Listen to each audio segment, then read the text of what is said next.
ಯಳಂದೂರು ತಾಲೂಕಿನ ಇರಸವಾಡಿ ಗ್ರಾಮದಲ್ಲಿ ಸುಮಾರು 40 ಲಕ್ಷ ರೂಪಾಯಿ ವೆಚ್ಚದ ರಸ್ತೆ ಹಾಗೂ ಚರಂಡಿ ಕಾಮಗಾರಿ ಕಳಪೆ ಗುಣಮಟ್ಟದಿಂದ ನಡೆಯುತ್ತಿದೆ ಎಂದು ಗ್ರಾಮಸ್ಥರು ಆರೋಪಿಸಿದ್ದಾರೆ. ಅಂದಾಜು ಪತ್ರದಲ್ಲಿರುವಂತೆ ಗಾವೆಲ್ ಹಾಗೂ ಅಗತ್ಯ ಕಾಮಗಾರಿಗಳನ್ನು ಕೈಗೊಳ್ಳದೆ ತೆಗೆದ ಮಣ್ಣನ್ನೇ ಮರುಬಳಕೆ ಮಾಡಲಾಗಿದೆ ಎನ್ನಲಾಗಿದೆ. ಇದರಿಂದ ಚರಂಡಿಯಲ್ಲಿ ನೀರು ನಿಂತು ದುರ್ವಾಸನೆ, ಸೊಳ್ಳೆಗಳ ಹಾವಳಿ ಹೆಚ್ಚಾಗಿದೆ. ಕಾಮಗಾರಿ ಆರಂಭವಾಗಿ 15 ದಿನಗಳು ಕಳೆದರೂ ಅಧಿಕಾರಿಗಳು ಸ್ಥಳ ಪರಿಶೀಲನೆ ನಡೆಸಿಲ್ಲ ಎಂದು ಗ್ರಾಮಸ್ಥರು ದೂರಿದ್ದು, ಕಳಪೆ ಕಾಮಗಾರಿ ನಡೆಸಿದ ಗುತ್ತಿಗೆದಾರರ ವಿರುದ್ಧ ಕ್ರಮ ಕೈಗೊಂಡು ಮರು ಕಾಮಗಾರಿ ನಡೆಸುವಂತೆ ಒತ್ತಾಯಿಸಿದ್ದಾರೆ. ಅದನ್ನು ಕಳ್ಸಾಕಿಲ್ಲ, ಏನಾಕಿಲ್ಲ, ಕಾಲ್ ಮಾಡಿದ್ದಕ್ಕೆ ಹೋಯ್ತಾ ಒಳಕ. ಈಗ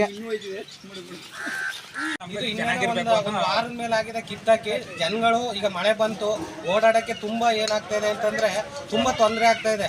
ಯಾಕಂದ್ರೆ ಇಲ್ಲಿ ಮಕ್ಕಳು ಓಡಾಡೋ ಅಂತ ಜಾಗದಲ್ಲಿ ನೀರು ನಿಂತಿರೋಂಥದ್ದು, ಆ ನೀರನ್ನು ಕೂಡ ಏನು ಮಾಡ್ತಾ ಇಲ್ಲ, ಇವರು ಕ್ಲಿಯರ್ ಮಾಡ್ತಾ ಇಲ್ಲ.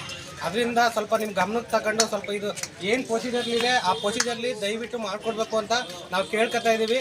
ಇಲ್ಲಾಂತಂದ್ರೆ ಇದೇ ರೀತಿಲಿ ಇದ್ರೆ ಮುಂದಕ್ಕೆ ನಾವು ಏನ್ ಮಾಡ್ಬೇಕಂತ ನಾವು ಕೆಲಸ ಮಾಡ್ಸಕ್ಕೆ ಬಿಡಲ್ಲ. ಯಾಕಂದ್ರೆ ಇದು ನಮ್ಮ ಹಕ್ಕು, ನಾವು ಕೇಳ್ತೀವಿ.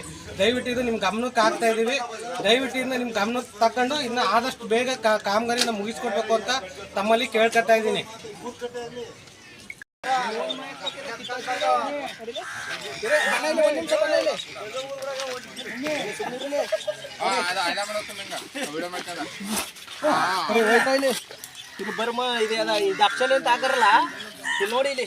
ಕಳಪೆ ಕಾಮಗಾರಿ ವಿರುದ್ಧ ಗ್ರಾಮಸ್ಥರ ಆಕ್ರೋಶ ವ್ಯಕ್ತವಾಗಿದ್ದು, ಸಂಬಂಧಪಟ್ಟ ಅಧಿಕಾರಿಗಳು ತಕ್ಷಣ ಸ್ಥಳಕ್ಕೆ ಭೇಟಿ ನೀಡಿ ಕ್ರಮ ಕೈಗೊಳ್ಳುವಂತೆ ಒತ್ತಾಯಿಸಿದ್ದಾರೆ.